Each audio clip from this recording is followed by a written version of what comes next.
Hello. So normally I would be nervous to follow a panel that is that stellar, but tonight I'm not nervous at all because I have these two fellows here. I am joined by John Avlon, who is a senior political analyst and anchor at CNN. You've certainly seen him, and my favorite interludes are when it's you and your wife together. My husband would never do such a thing, and so I'm jealous. John was also the editor-in-chief and managing editor of the Daily Beast from 2013 to 2018. And Paul Tash, was the chairman and CEO of the Tampa Bay Times, the Times publishing company, which used to publish one of my favorite publications, Congressional Quarterly, which is how I will tell you that I was obviously a lawyer in a different life, and is also the chair of the Pulitzer Prize board. I am Nabiha Syed. I'm the CEO of the Markup and a fellow at Yale Law School, which means I just think about the First Amendment all the time. So on our panel, we're going to move from thinking about what's happening in the newsroom and how that relates to the world, and really thinking about the broader marketplace of ideas and how truth-telling in the world kind of exists now in this very specific moment that we're in. And to start off that discussion, I might just set the table with how I see this moment, and I'd love to invite you both to react to that, challenge it, tell me I'm wrong. It's one of my favorite hobbies.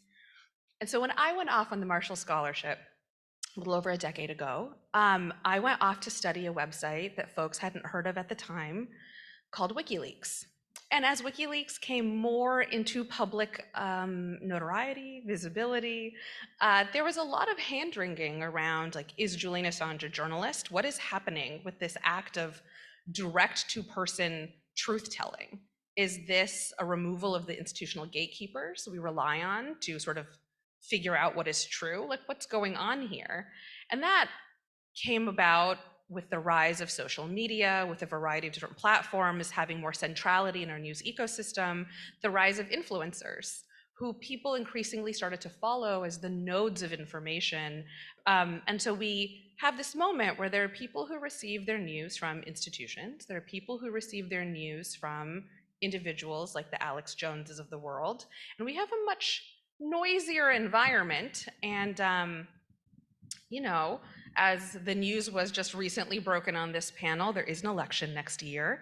And so we're living in a moment where a lot of seeds that were planted a decade ago are finally starting to bear fruit. It's a very strange and combustible time from where I sit. But I'm curious for your reactions from the storied histories you've had and current leadership you have in journalism. So Paul, I might start with you. Well, thanks very much, and thanks both to the Marshall Scholars and to NYU for organizing this. It's especially resonant for me because I sometimes describe myself as a simple boy from Indiana, and I grew up in a town called South Bend where John Brademas was my congressman as a boy. So to be here tonight is a nice historical loop for me.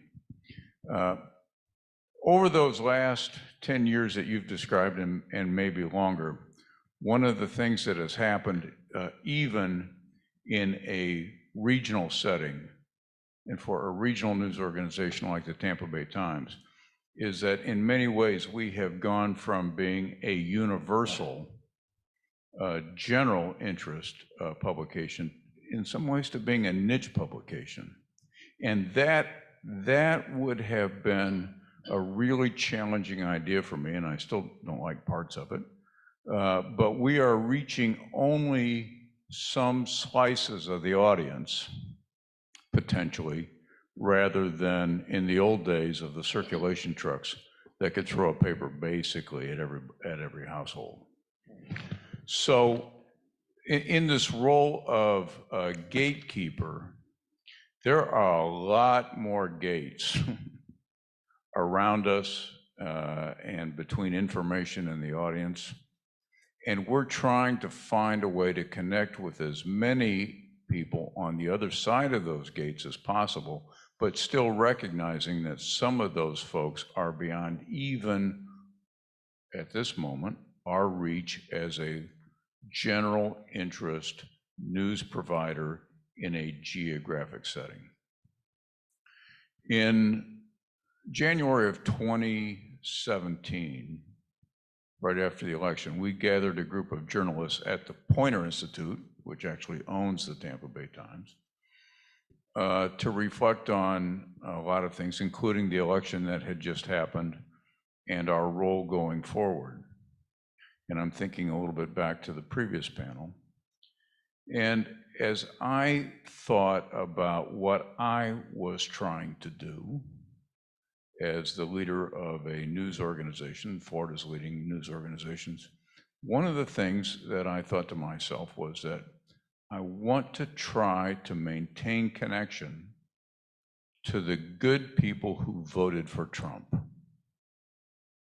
Now, that's a concept, that's a definition of audience that some people may have trouble with, but I know good people who voted for Trump. And I wanted to try to find connection with them going forward.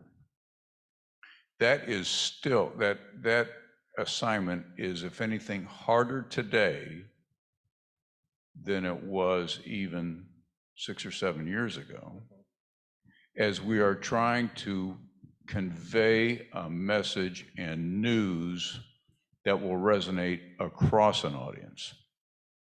There was a time, sorry to go on. No, please.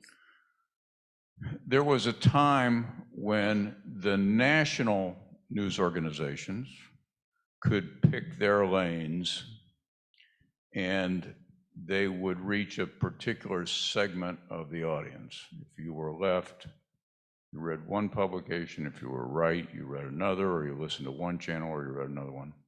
But at the local level, those distinctions were not as prominent. Certainly over the last decade and over the last 6 or 7 years, those national identities have intruded very much upon local politics and audience and issues and the way people define themselves. So that a school board race that was nonpartisan now becomes very partisan. So that a question for a mayor in a nonpartisan race is, who'd you vote for last time for president? And those divisions, which used to really stop in many ways at the county line or at the city hall, are becoming more and more prominent and pull apart some of the consensus that used to exist locally. So to the question of, can we be gatekeepers? Well, I mean, not in the way that we used to be. If we didn't decide that it was news, it wasn't news. Now, not only is the question, can we be informed and intelligent guides for the audience that does turn to us, but how do we try to reach people who are decided that everybody in the news media is biased against their side? So, John? Well, I don't want to belabor the point, but obviously the days of, there's no point in being nostalgic for the days of 3 networks and 1 or 2 local papers. I think we've come to appreciate the value that those constraints did provide with providing sort of a, this is, and that's the way it is, right? That kind of a definite statement. What I think we've come to appreciate is that institutions play an important role in filtering. One of the sinister things that's happened in our era of multiple fractured media environments is that very often people who label themselves most loudly as truth tellers are the ones that are most intentionally selling snake oil, right? That's a sinister trick, but that's what we're dealing with. So I think there is a virtue to organizations and institutions that have an editing process in place, that have fact checkers in place, that have a sense of rigor that hopefully their audiences can come to trust. But obviously part of the dynamic we're seeing today is a very intentional seeding of distrust and hostility towards the very idea of journalism itself. The idea that the truth is somehow unknowable, a pumping up of cynicism, and algorithms that amplify the most confrontational and conspiracy theorist voices, which give them a head start in terms of how they reach. I'd just say that I think it is therefore up to the organizations that are in place to think a little bit, not only about differentiation, which is key, And that's a version of thinking about niches. But also about which investigations are going to amplify, how you're going to give credit to the organizations that are breaking that news. Really take that responsibility of elevating ideas seriously and not simply skim along the surface, afraid of offending. I think that, drift towards commodity news and conventional wisdom is a path to oblivion for any organization. So if we live in an information ecosystem where it is a mosaic with many tiles, right? It's multifaceted and it's interesting. What is a responsibility of one tiles to one another? And it raises a question that in 2016, I had occasion to go to 16 different Trump rallies because I had very spicy clients at the time. And the sort of often observed lack of fidelity to facts that happened at these rallies, Donald Trump would espouse and then others would repeat in the form of debunking, right? Since then, there's been quite a lot of research in debunking that you run the risk of amplifying, reinforcing, and that is just the human psychology around messaging. It might not be rational, but it is how things work. Given your work with PolitiFact, I'm curious how you think we should be looking towards 2024, where there will be we are already seeing that lack of fidelity to facts flourishing, whether it's on, with presidential candidates jousting and circulating conspiracy theories and what have you. What have we learned in the last 7 years and how should we engage? Well, at least people still pretend to be telling the truth. So, I mean, there is an acknowledgement inherent in that truth matters. I mean, they may try to knock it down and present their own version of it, but they at least acknowledge in concept that the truth matters. And I think our work at PolitiFact and other fact-checking services matters still quite a lot. I mean, you can't just let these falsehoods go unchallenged. I mean, we started PolitiFact first at the newspaper, and then it moved very successfully to the Poynter Institute as sort of a consumer reports of political speech. That if you would hear something and you might say, can that be true?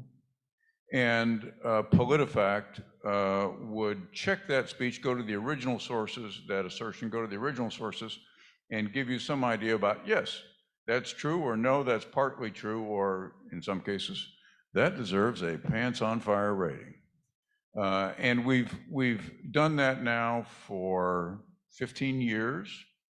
PolitiFact does a lie of the year, which we will do again next year. If there were a trophy for lie of the year, Donald Trump would have retired it by now. But we stay on this because we have to believe that truth matters. Now, sometimes it feels like whack-a-mole. Now, there's so much out there, and you can try to knock this down, or you can say, yes, in fact, that's true. We're not just trying to identify the lies, we're also trying to identify those statements that people might wonder and in fact, give you some context to understand them. But it can sometimes feel like, well, there's way more work here to do than we're ever going to accomplish. On the other hand, we also, back to a question from the previous panel, we sponsor something called MediaWise, which is an effort targeted both to adolescents, often in schools, but also to seniors about how to tell when things that they see on their phones or on social media are likely to be true or false. So if I tend to think about it, PolitiFact is more like the antibiotic designed to go after a certain germ. Efforts like MediaWise are set up to try to build the immune system so that people can have a greater sense of their own about stuff that is likely to be true or not. And both have been successful. I hope that we can strengthen that immune system of public understanding more thoroughly, and that MediaWise is one contribution to it.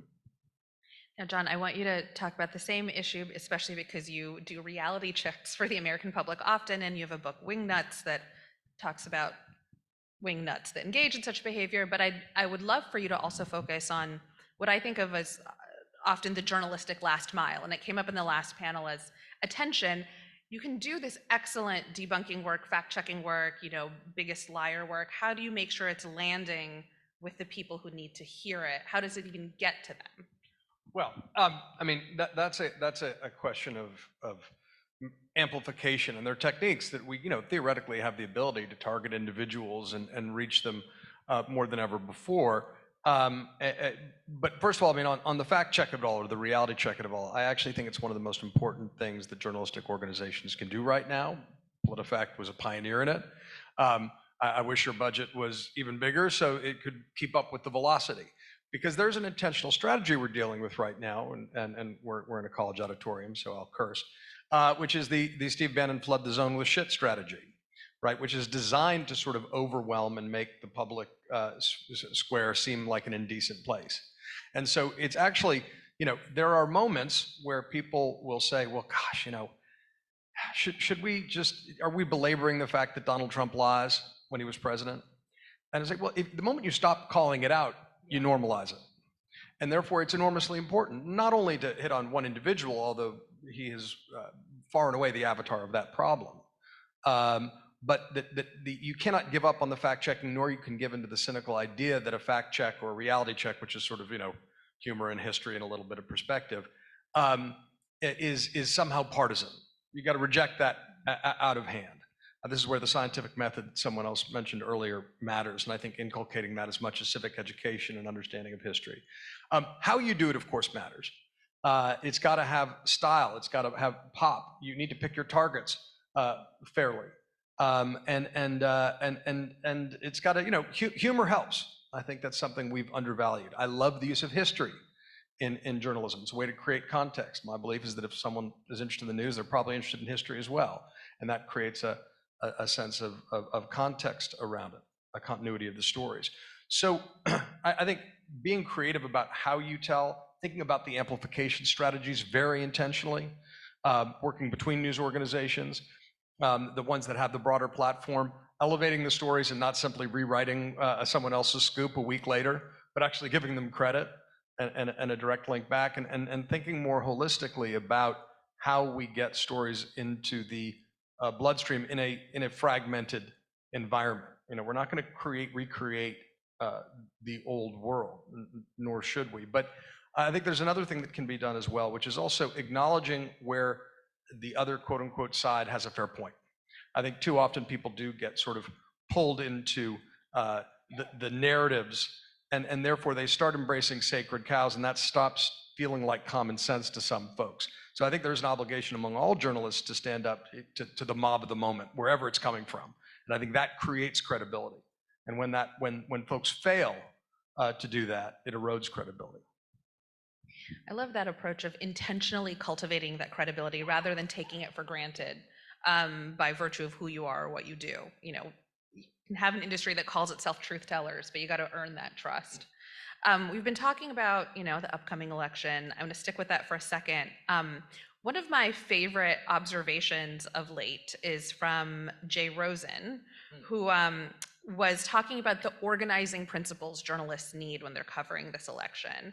And he said that the job right now is to, quote, not focus on the odds, but on the stakes, right? Which is a different lens of looking at what's happening and a style of coverage, particularly when you're thinking about an election that, does carry some risk for democracy in a year where there will be a noteworthy number of elections in democracies, right? The stakes are high for 2024 globally and particularly acute here. How are you thinking about the stakes for 2024? Why don't I just take that quickly? I think that quote by Jay Rosen, "It's not the odds, it's the stakes," is absolutely essential for thinking about and understanding covering the 2024 election. So kudos to NYU for having him hanging around. What does it mean? The odds is a fixation on the horse race of the elections, right? Horse race coverage. Who's up? Who's down? Usually, related in a poll that just came out this week that's going to give you some kind of predictive value, allegedly. And I will tell you that, for all the amount of time and energy spent on pre-election polls, a shocking little amount of analysis is done on post-election results, which is one of my personal frustrations. But what he's saying is don't get lulled into the sense that this is a You can do horse race coverage of this election. This is about something bigger. It's the stakes. It's the stakes for democracy. Pull back, zoom out, view this with a sense of perspective. Remind people that this isn't just the election we have every 4 years, but this is a real moment of responsibility for citizens of a democratic republic. And think about the kind of country we have been, and the one we want to hand to the next generation. Think beyond teamism. Don't get sucked into, my team versus your team. That is incredibly lazy and utterly insufficient to the moment we're in.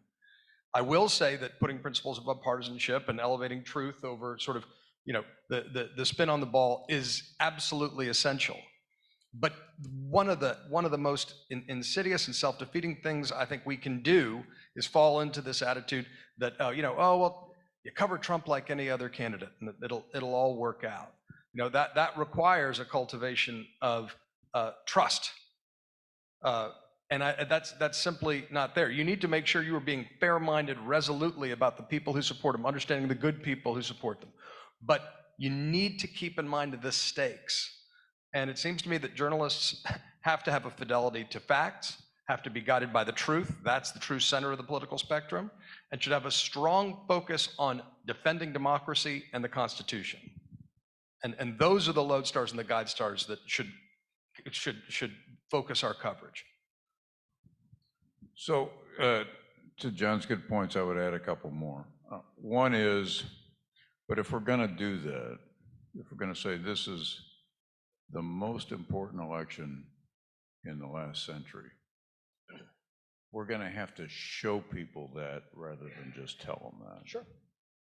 I mean, I've heard this is the most important election since in the last 100 years for just about every election we've had. Mm-hmm. And I'm a voter as well as a journalist, and I've known, as that said, that it's believed by whoever is saying it at the time, but it hadn't always turned out that way. If this is, and there's a lot of reason to believe, this is the most important election in the last century, we're going to have to show people that because we've told them that before. And we're going to have to find ways to do that so it's not just us ranting. But we've never had a candidate of a major party nominate someone campaigning on an authoritarian platform. But showing that is important to your point. Can I ask how? How would you show that? Well, there's a lot of footage from January 6th that is still extraordinarily powerful. Do you think the footage that people have seen of January 6th so far has persuaded folks? I don't think we've seen it as much as we're going to see it. Mm. And I don't think we've seen it in ways that it's going to be focused on the future rather than just what happened. So that's one. The second thing I'd say about Jay's formulation is we sort of have to do both. We have to focus on the stakes because they are very high. But we can't ignore the odds either, I think, because I want to know whether Donald Trump is still up 3-1 in Iowa, and I want to know what is happening in New Hampshire. As a reader, as a viewer, as a citizen, I still want to know that because it helps me understand what the stakes are. So always there's a tendency to say, well, the horse race coverage of the presidential campaign is all just misplaced and it's easy.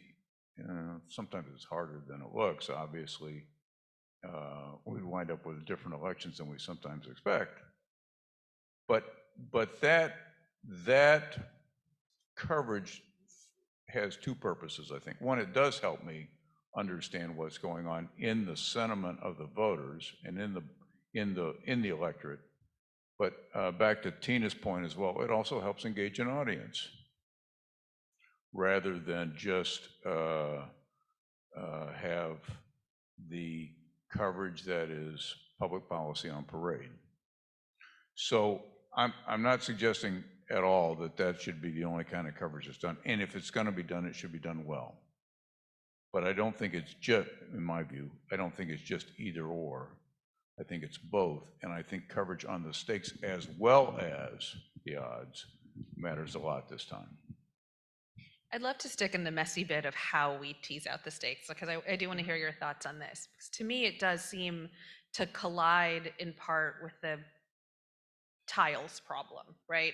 Showing the stakes is one part, what is the content? But it is also necessarily how are you reaching them? How are you reaching the people you might be trying to persuade of the stakes in a way that is timely, in a way that is not immediately like shut it down, off-putting, you're the other side, you're the other team. And I would love your take on that, because I know you think about it. That is one of the hardest and most important things right now, which is who's persuasion is a bit of a lost art in our democracy, and yet that's what reasoning together depends upon. Part of the role of the press is to persuade at least people of facts.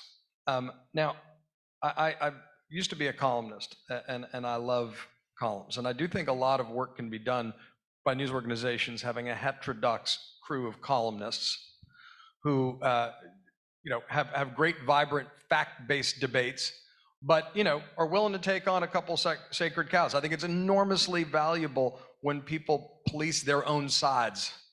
I think that creates credibility. And I think right now the atmosphere is such that people are often afraid to take on extreme views from their own side for fear of being pilloried and being sort of lost in the crossfire. I think that hurts the cause of persuasion and credibility. And I think that's one way to do it. Have surprising and honest conversations.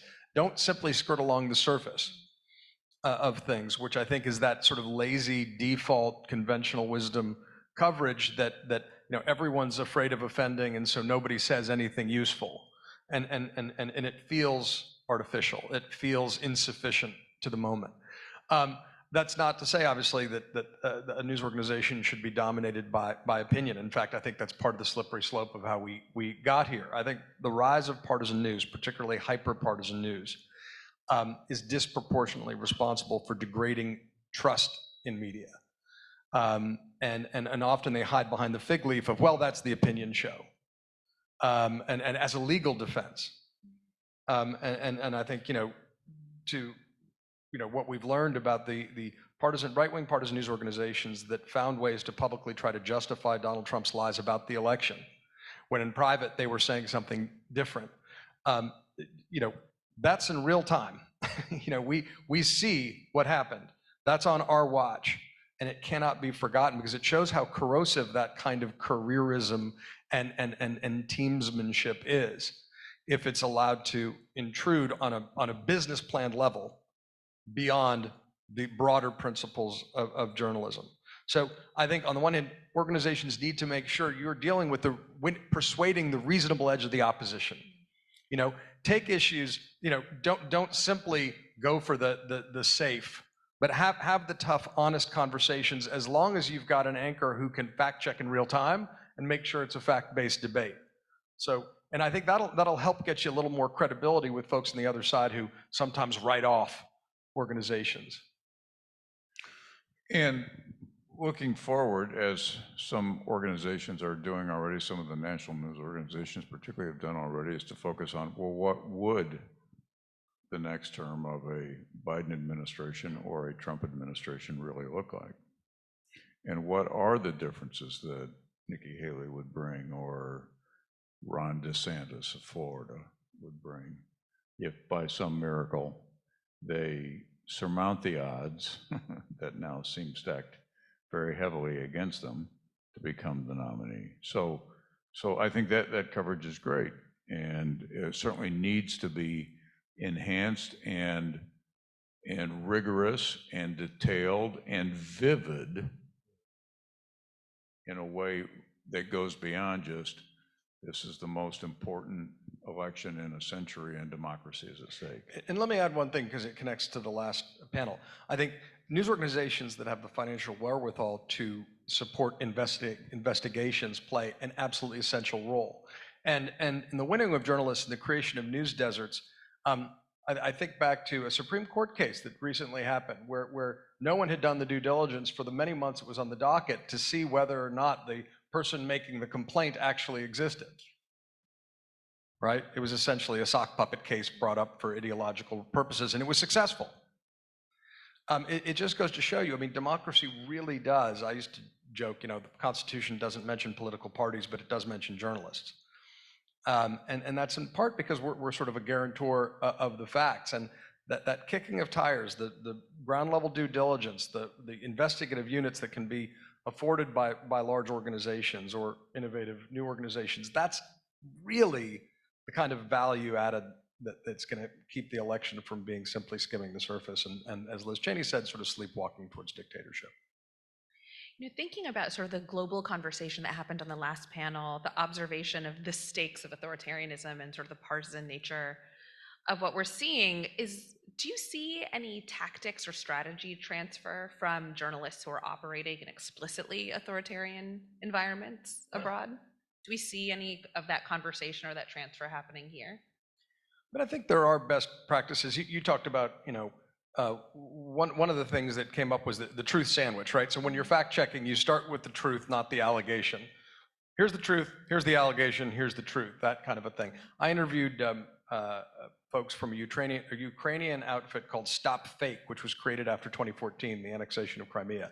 And they basically created a little cottage industry, almost sort of the 60 Minutes of Ukraine before the most recent Russian invasion, but they existed to swat down disinformation because it was so pervasive. And one of the things that one of the editors said to me that really stuck with me was, it's in Russian disinformation, it's not left versus right, it's the far left and far right versus the center, with the goal of not convincing but confusing, and therefore increasing cynicism. That's actually a primary purpose of disinformation. And so I think being mindful of those dynamics and being resolutely not cynical, but saying there is such a thing as facts is really important, because we're seeing a lot of those dynamics play out in our current sort of non-guardrailed civic debate. No, as I look at foreign journalists, including some of the cases I mentioned earlier, I'm always humbled by the courage that people show to put themselves and their livelihoods and sometimes their families at risk. And for me, the question is, it's a haunting question. Would I be so brave?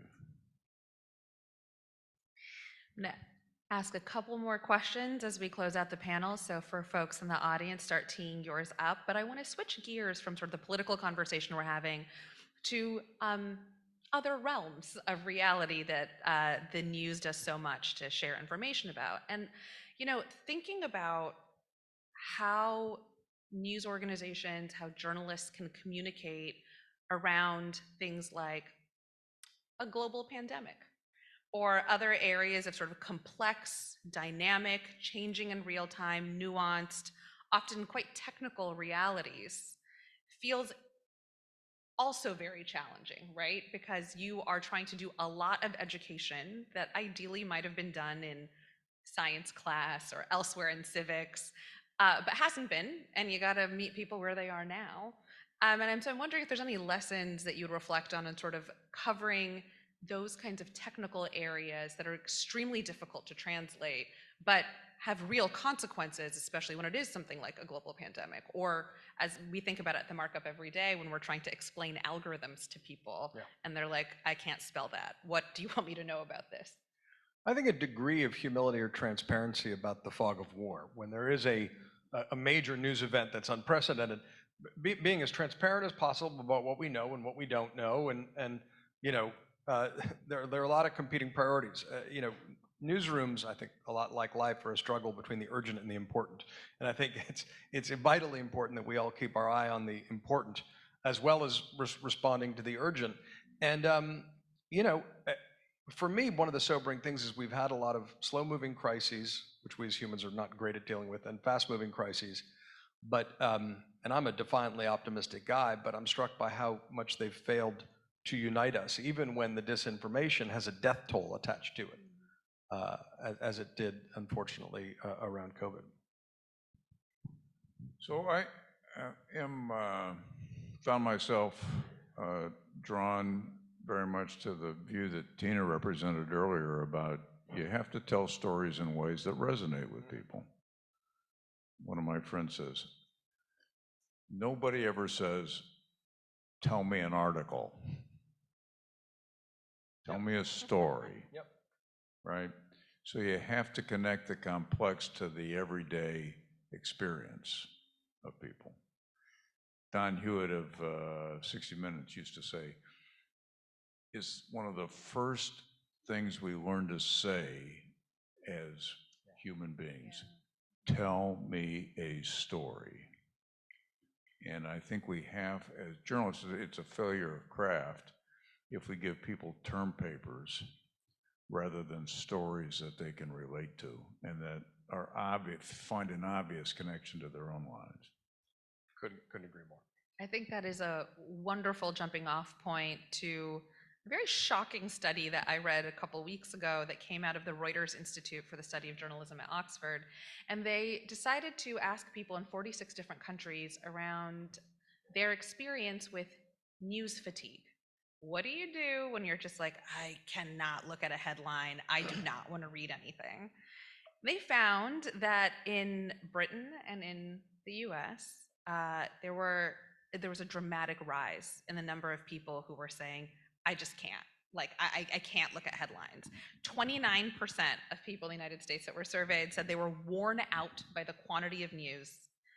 And a similar number said news is just untrustworthy and biased. You can't trust anything you read. I don't know, right? It's just too much. It's that confusion that you mentioned. And with that sort of headwind, right, of people just saying unplug or I'm going to scroll something else, I can't deal with it. How do you think news organizations should reach that challenge? I mean, I think it's worth thinking about how sinister that current dynamic is against the backdrop of the stakes of the election we're heading in. So on social media, sometimes you'll see things, hashtags that sound very hip, like, news sober. I haven't watched the news in a couple months and I feel great, right? And there's a different thing being on a news diet, right, which I'm going to be more intentional, a little bit less of a peripatetic monkey checking my, checking my phone every 5 seconds. There's a sense of proportion, but pick your sources carefully.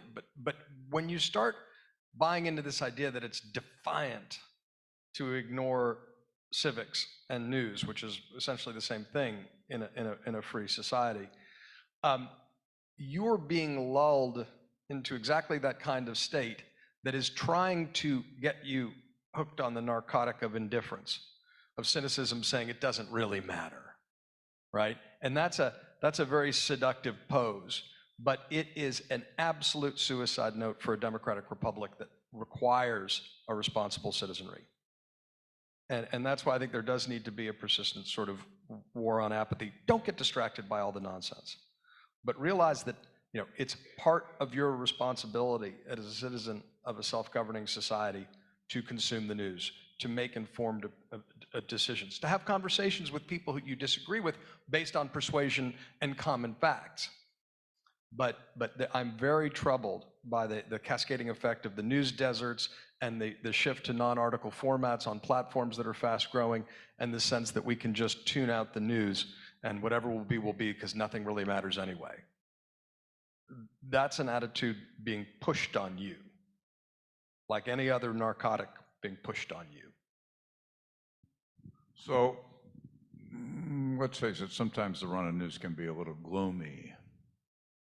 And we're certainly in one of those phases right now. The news can be hard to take. So in addition to the responsibility of the audience, I think we also, in our business, need a little perspective ourselves. A lot of the, I had a friend of whom it was said, he's predicted 10 of the last 3 recessions. And sometimes we can be a little bit like that. That's fair. in the news business. And so a little humility on our own part about the certainty of impending doom would be well placed from time to time. And humor. And that's where what Tina was saying sort of about the power of storytelling feels so particularly compelling there, because you can listen to a story and have it be absolutely terrible, but if there's a hero's journey aspect of it, you can still be hooked in and feel invigorated. There feels like there's some sort of tactics transfer that's possible there that would be interesting to explore. So as folks have their questions, please come to the mic. I'm going to ask one last one, and I don't want this to be gloomy. Is journalism inevitable? What does this look like? Not in 5 years, but in 25 years. What does our information ecosystem look like? You can be gloomy if you want. You're the head of the Pulitzer board. No, I'm not gloomy, I'm just ignorant. If you had asked me 25 years ago to predict the kinds of things that I would be seeing today, it would have been impossible for me to know. I will say, though, that I think the human desire to connect with each other and to know what is happening in other places and to know what is happening in ways that relate to your own life is fundamental to us as a species. And I think we can find ways to connect with that as journalism finds ways to connect with that in 5 years or 10 years or 25 years. It can be a force for good. Of course it can. And it's a necessary one. I mean, you know, whether you go back to the founders saying, you know, to the press for all the abuses and its checkered history, it's still the guarantor of rights and liberty. You know, without accountability, often, if not always, comes via the press, at least at first. It's a necessary check on people in power. The forms will change. They will continue to change. I don't know that we should fetishize forms. What we should do is put a focus on the craft, on the storytelling and how it echoes across different formats. And we should defend it. I mean, right now the economic model is broken. There are people working on it. We should take that very seriously. You know, for example, they could be approached by any number of different ways, from citizens feeling a sense of patriotic obligation to subscribe to their local newspaper, to big foundations thinking about the role they can play in a transitional time, to, you know, Congress, you know, had been considering a law to make the hiring of local news reporters tax deductible. We need to think very comprehensively right now, it seems to me, about how we defend a diverse liberal democracy, how we tell stories that unite us, given that we're the only country in the history of the world founded on an idea, not a tribal identity. We need to make sure those ideas are being discussed in circulation, and that's one of the things that newspapers provide. So I think we need to really think about the challenges we're confronting via disinformation, via the fact that we've got an unprecedented situation with regard to a candidate, Donald Trump, campaigning on a platform that would have been unthinkable in our past. But then we really need to think about, how are we going to reteach civics? How are we going to teach American history? How are we going to make sure a news culture survives? How are we going to think about all the changes that are happening? I think it will be more visual than we've had in the past. I think clearly, you can't live in the past, and you shouldn't be fixated on any of the old forms, but there are great things. I would hate to live. I'm very concerned about the fact that the form factors that have been accelerating often don't have article components. I would not like to see the well-written article become like a novel that nobody reads. But I think we need to really think comprehensively about how we defend the idea of an educated citizenry, because I think, as Washington said, enlightened opinion is necessary for a self-governing society. No better place to jump into questions than Washington. You've been very patient, sir, with your question. Ma'am, I'm so sorry. Well, I have a question and a comment. Question first, Mr. Tash. Actually, thank you for the excellent conversation. At the beginning of your presentation, you said, and I quote, "Good people voted for Trump."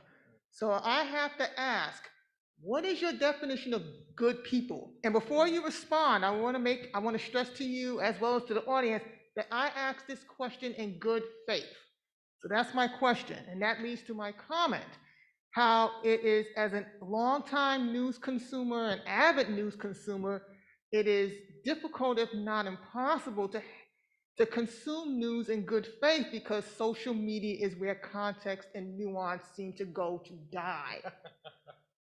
Just as loyalty to Trump is the litmus test for people who lean to the right, nowadays the ongoing conflict between Israel and Hamas seems to be a litmus test for people who are on the left.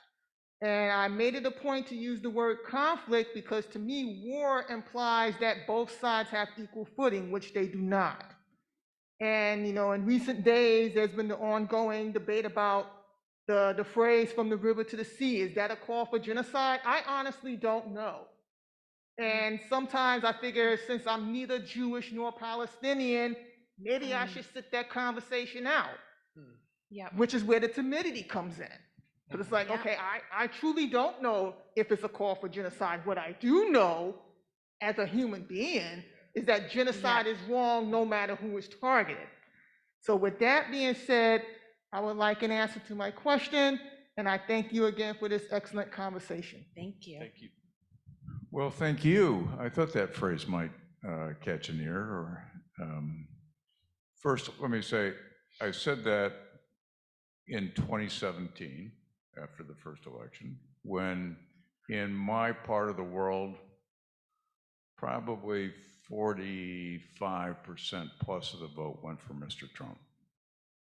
Now, as a general interest news organization, I'm not prepared to write off 45% of the audience.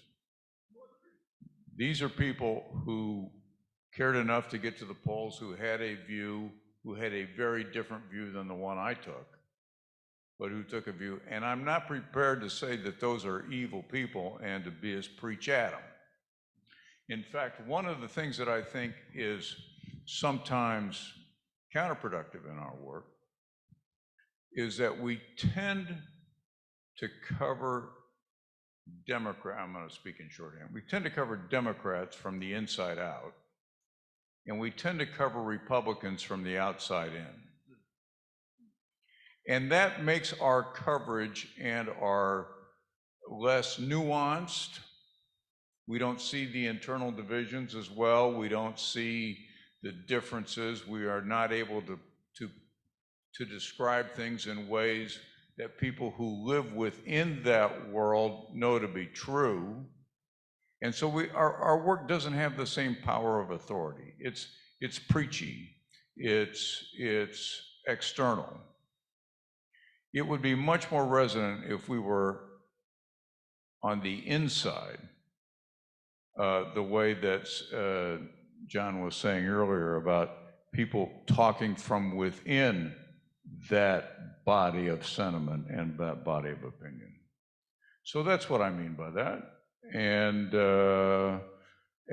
with regard to the controversy now over and the huge divisions over the war in Gaza, I mean, again, from my own standpoint, what's lacking most is nuance in those kinds of statements and so there's no, it's only black and white.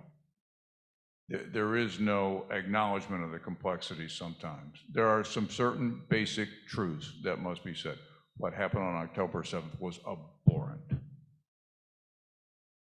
Now go beyond that, okay? There are other things to be covered here and other things to be said on the opinion pages. So I think Barack Obama once said that democracy depends upon an assumption of goodwill, right? And so you need to find the reasonable edge of the opposition. You need to reach out and try to persuade. It doesn't do any good to demonize people you disagree with, even in difficult times. I always believe that political coverage should be, at the Daily Beast, should be nonpartisan but not neutral, right? So we're going to insist on a fact-based debate. I do think part of the problem is that the oldest divisions are not left-right, they're urban versus rural.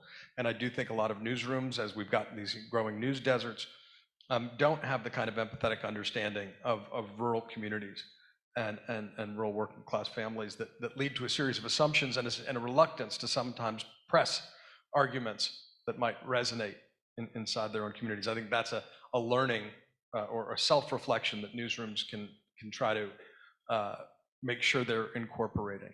On social media, I'd just say we're watching a dissolution in real time. The artist formerly known as Twitter. I mean, the immense value destruction by throwing out anything resembling gatekeepers and fact checkers, and has created the hellscape we were promised it would not be. It's a good example of what happens when there are no gatekeepers. There are no people sort of saying that Holocaust denial is a problem, or platforming Alex Jones. It's not good business. It's also bad for civic debate in a reasoned way. And so maybe there's a corrective beneath this $44 billion expenditure we're watching. Can I say one other thing? Sure. Also, I'm sorry, just about Israel Hamas, and that's the right framing. First of all, as New Yorkers, I think terrorism is a clarifier. Evil exists, and we have to confront it every once in a while. And second of all, I do think in any civilized society, there's a special obligation, especially in this case among non-Jews, to condemn anti-Semitism, as there is in any form of organized hate, but particularly that ancient virus. That seems important to me. One observation about the potential of social media, and recognizing that what I will offer is anecdotal in its nature, right? But it's a thing, I think it holds interesting dynamics. Every platform sort of has a different set of characteristics, and I will observe that separate from the artist formerly known as X, a place like Instagram, for example, where I have seen, yes, there is a pressure to perform, right? To performatively post. There is also a really interesting opportunity within networks of people that are heterogeneous to actually try to persuade one another. And I think this is different than sort of the public posting. It is happening in the DMs, it's happening in chats. And I will say, as a person who shares a name with Edward Said's aunt, to whom he dedicated Orientalism, I come and grew up in a very different community than the community I live in New York. The conversations I have had with people who would fall on one side of the coin, were they to see this in purely a tribal way, right, has been actually remarkably nuanced. It's not the performative post aspect. It's these moments to say, hey, you have a different view than what I think. We should talk, right? And I think when we talk about the value of persuasion, having a person that you otherwise, upon whom you confer trust more ambiently, then being a person who's different in something else actually creates the ideal bridge to be able to engage. And that's work that, like, I think news organizations can do a remarkable job in framing and bringing up those nuances, but that last mile is for people to talk about that. We're having a conversation about journalism and free speech that involves a lot of engineering metaphors, gatekeepers, bridges. I think, if gatekeepers are gone, we should be building more bridges, and in fact, actually, I think more to the point, strengthening guardrails. Maybe that's one of the takeaways of this conversation. It's not gatekeepers, it's guardrails, and those can and must be strengthened. I like that. That feels like that is the right scaffolding see what she did there? I'm a daughter of two engineers. It was birthright. To be able to have those conversations, because I think it is correct to observe, right, that like the news exists as something within society. It is not itself society, right? It's meant to be the foundation on which people engage, decide, deliberate, make decisions, and that is a much more complex dance. I think are you up for a question? Please. Yes, ma'am. Do you want to take the last question? Okay. Take us on home. We met, but I'll tell you where. Oh. Anyway, I think we're all terrific, and tonight is great. You keep mentioning persuasion, and I happen to be a speech pathologist, but I also taught speech making and persuasive speeches. And I think that journalists and most people have to understand what persuasion is, that you have to understand the needs of the people you're trying to persuade, and then give them examples so that you can persuade them to think the way you want them to think. And that's really very important. You all mentioned persuasion, and that's journalism. When you write your articles, when you're on CNN or MSNBC, but you have to understand the people who you're addressing in order to convince them, or at least let them look at both sides of an issue. I just wanted to mention that because you all said it. And that's really your purpose, is to persuade people to see issues in different ways, and especially with this Trump situation. If we want to change people's minds, and I have a lot of very well-educated friends who are Trumpers, they have to see through example why they have to change their minds. But I thank you very much for the evening. It was wonderful. Well, we thank you for that, that question. Let me just say that I think your observation speaks to a very important journalistic value, and that is empathy. Yes, yes. Empathy with the audience, and that goes back to the observation I made earlier. You must be able to connect with people. They must think, and your audience must know that you have their best interests at heart. That's right, exactly. Rather than you're just wagging your finger or preaching at them. That's right, and then you're an effective persuader. Right. Thank you. And acknowledging their concerns, yes, where they are, you got a point there. Empathy is a beautiful place to end a wonderful, thought-provoking evening. Thank you, everyone, for joining us. Thank you to our hosts. Thank you to our panelists.